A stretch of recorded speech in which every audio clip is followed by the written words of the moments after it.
Figure it out. Hello, this is Adam Koralik from Figured Out Productions. The following video is a video of some kind, and I hope you enjoy it.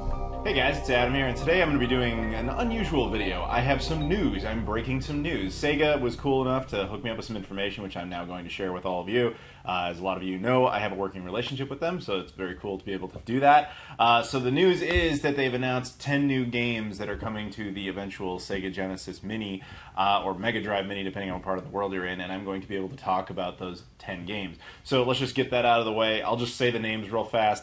Streets of Rage 2, Earthworm Jim, Sonic the Hedgehog 2, Castle of Illusion with starring Mickey Mouse, World of Illusion starring Disney's Mickey Mouse and Donald Duck, Contra Hardcore, Shinobi III, Thunderforce 3, as well as Landstalker and Super Fantasy Zone, which I do not have in front of me.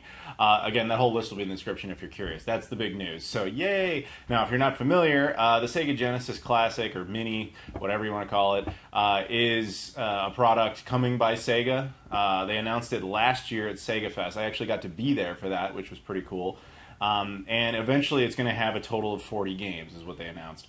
And they've already announced the first 10. They did this back at Sega Fest, in case you're not aware. It's Sonic the Hedgehog 1, Echo the Dolphin, Castlevania Bloodlines, Space Harrier 2, Shining Force, Dr. Robotnik's Mean Bean Machine, Toe Jam and Earl Comic Zone, Altered Beast, and Gunstar Heroes. So I thought it would be cool, in addition to talking about all that, just to mention a couple other things about it that, you know, like, I've been very much on the record about how those classic and mini consoles aren't really my thing, and I stand by that. But the thing that I have hope with in this particular one is the fact that Sega has finally learned a lesson. Stop hiring at games. Those guys suck. They made terrible emulation for years. So that lesson was finally learned. This one's actually being done in-house by Sega. Specifically, M2 is the division. They're basically like emulation gods. They did all the 3DS ports and stuff of all the Genesis content. So yeah, those guys know what they're doing. So I would expect anyway, essentially a perfect one-to-one on the emulation side of things. Now, that said, of course, I'm a very physical media classic type of guy, so I actually have a good chunk of those new games in front of me, and I thought it'd be kind of cool to revisit a couple of them here in front of you.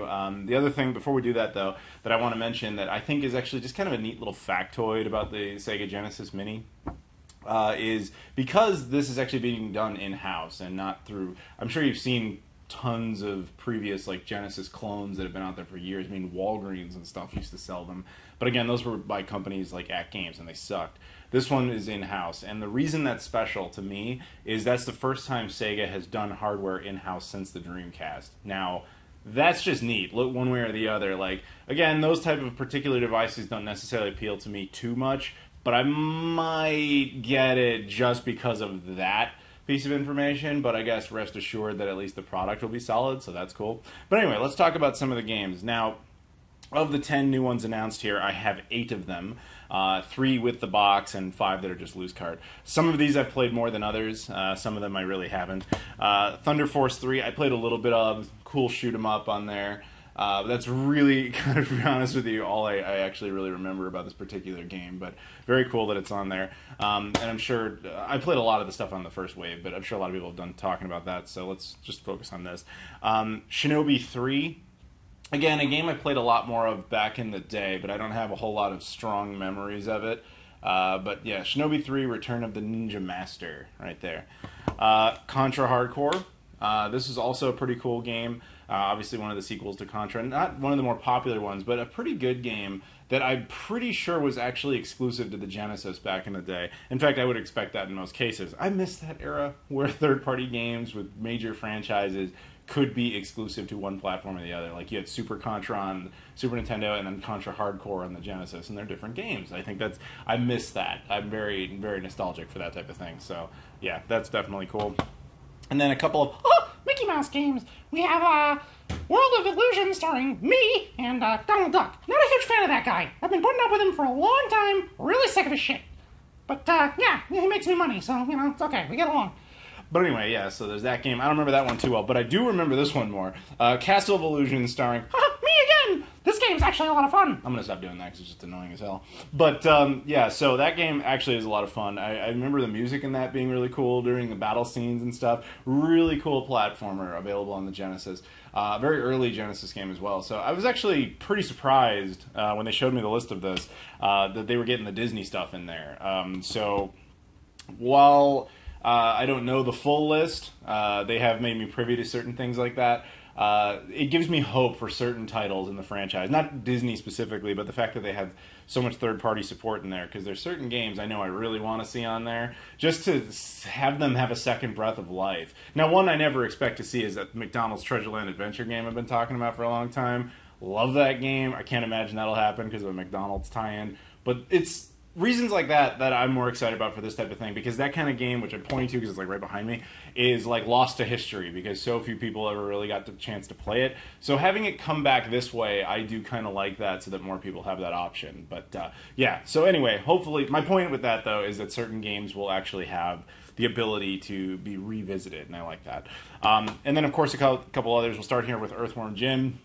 Very infamously well-known game. Eventually became a super franchise for a while there in the mid-90s. Earthworm Jim having, of course, sequels and then a cartoon show and all that kind of stuff. Yeah, pretty cool game. I would hope that we'd also see Earthworm Jim 2 as well, but, you know, who knows. But the fact that they at least have one on there is awesome. I remember this being kind of a big deal when it came out. 24 megs of play. This was like a much bigger cartridge, at least internally. Oh, look at that. When I was a kid, I put a Post-it note on there with some sort of cheat code from Game Genie, probably like Infinite Health or something. But yeah, look at that. That's the cool thing about having the physicals, is the little memories you have from there. But and again, that's, you know, we're the nostalgia generation, and it's really cool to be able to revisit a lot of this stuff, but also be able to spread it on to newer generations that might be interested in it. And then the other two games, which are the ones I know the most about, Streets of Rage 2, which I absolutely love this game. This is like, it's not in my top 10, but top 10 on Genesis definitely, but like it's probably within the top 30 of my favorite games of all time.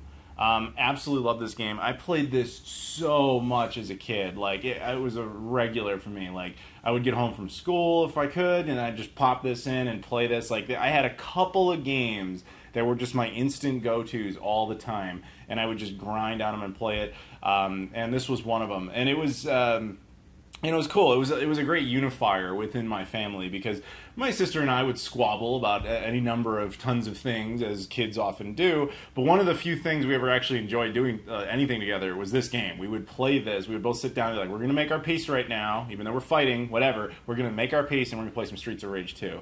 Absolutely loved it. I even got to play this. Sega was cool enough to bring me to an event in New York last year for the Sega Genesis Switch not Switch collection, the Xbox One PS4 collection. And when they did that, the thing they had me play as like part of a tournament thing was Streets of Rage 2. I was robbed on that. If anybody saw the footage of that, speaking of Rob Janos was the only person I know who was there, and he saw it. I totally got screwed. But anyway, it's cool. Streets of Rage 2.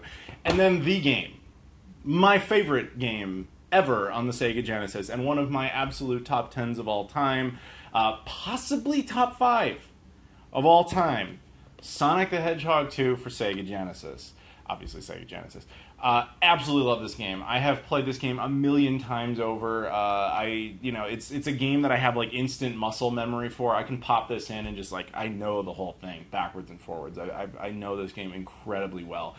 Even to the point where when we were at that Sega Genesis event, and we were in like the rehearsal stage, like at one point I was kind of queued up to be doing Sonic 2, but I knew all the cheat codes, so I like did that right away, just like out of memory. And they're like, okay, obviously we can't do that. Like, not that I would have done it during the tournament, but like, you know, to the ability to just like enable Supersonic, like that's still ingrained in my head after, you know, I'm 32 now. I must have memorized that when I was like a little kid, you know, but I still know it. Like, I know exactly how to do it.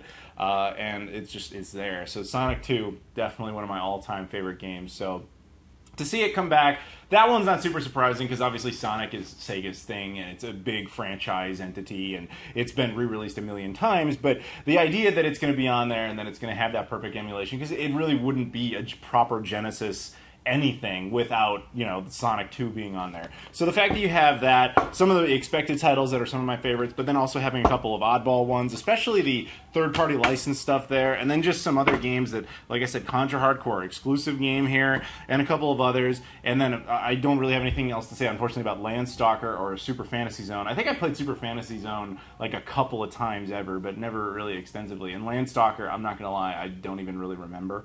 Sorry. But yeah, so that just adds to the next 10 games on the list, and there's 10 more that'll be announced at some point, and then another 10, and then you'll have the list. So it'll be super exciting. So yeah, if you're into the Genesis, yeah, that might just sell it for you. Anyway, that's it. I want to thank Sega again for trusting me with that information and letting me be involved in this. Thank you guys for watching, and I'll see you all later.